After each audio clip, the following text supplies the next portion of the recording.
Good day and welcome back to another Dbz Dokkan battle video. In this video we're going to take a look at how the INT Super Saiyan 3 Bardock does in the Metal Cooler Core Red Zone stage.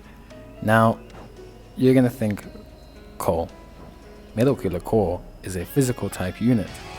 Bardock is an INT type unit.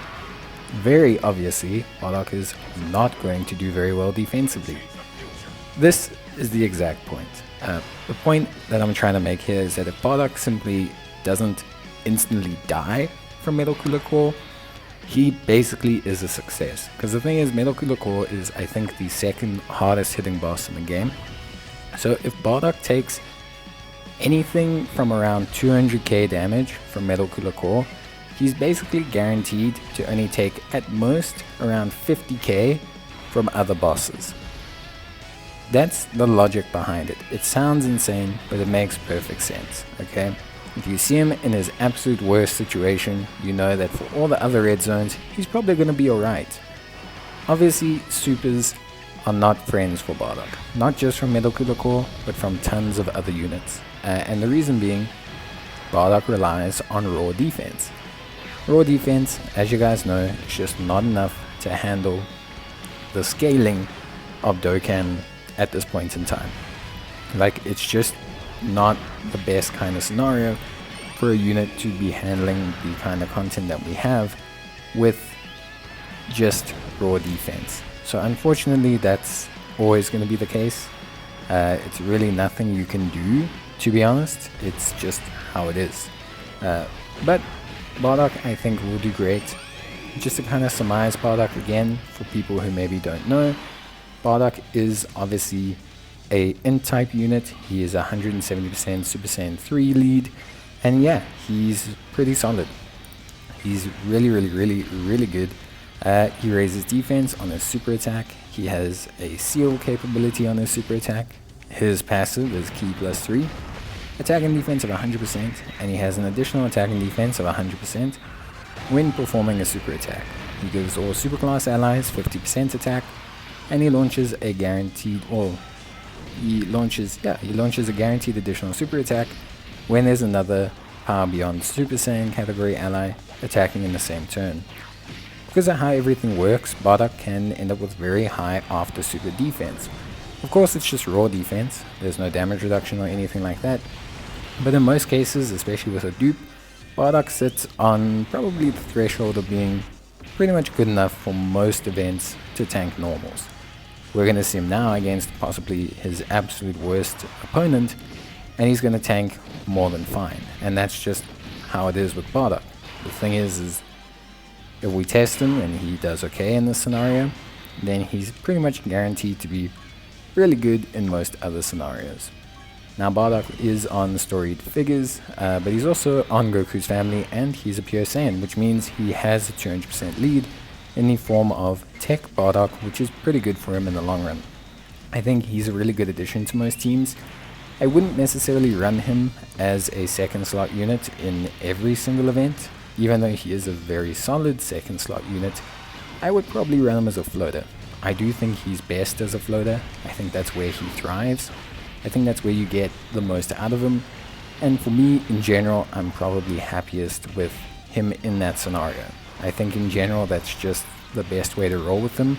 And I think that's how you're going to get, the best performance out of him. Again, obviously, it's entirely dependent on yourself and what kind of dupes you have in Bardock, what his overall performance looks like. But yeah, in general, it's still pretty interesting to see just how well Bardock does. And yeah, of course, we have an item active here. It's very difficult to navigate the first stages of this red zone. Cooler can fire multiple super attacks, but Bardock does pretty well tanking with an item. Without an item, Bardock takes around 400k from a super here, which sounds like a lot, but it's not too bad. Remember, Bardock is relying entirely on raw defense. So you have to really consider that when you talk about Bardock as a unit. Like, it's just not, it's not something you can easily handle when you talk about Bardock as a unit. Like he's you know, very much a unit that takes quite a significant chunk of damage, because raw defense isn't the most convincing mechanism nowadays. It's not bad, but it's just not really super convincing. At least that's what I want to say, realistically speaking. But yeah, in general, Bardock looks pretty good. I reckon he's a very, very solid unit, and I like him quite a bit, at least overall. I think he does a good job, and I think he can be an incredibly reliable unit, especially as a floater. I think he tends to be reliable in that aspect. Providing 50% attack support really does help out a lot. And yeah, I think in general he sits in a very, very good position as a unit. At least that's my perspective anyway. So yeah, but overall I think Bardock's in a really good place, and yeah, I think in general he's a very, very, very solid unit that I personally find to be really, really good. So here we're going to see him tank. Obviously, again, full disclaimer, remember, this is his worst case scenario, and we're doing it for a reason. If he can simply survive an attack from Metal Core Cooler, he's basically doing pretty well. It means at most he'll take 50 to 70k off of other bosses, which I think puts him in a good position overall. We have the guaranteed additional, so we are going to raise that defense again. And yeah, in general, it's going to be interesting to see how Bardock ages with time, but I think he looks pretty solid. He's going to cop a super attack here, 380k.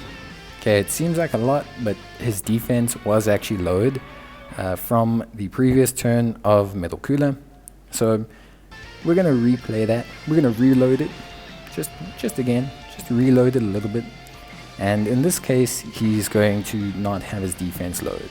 So this is a pretty good scenario for him. I think he'll look pretty decent.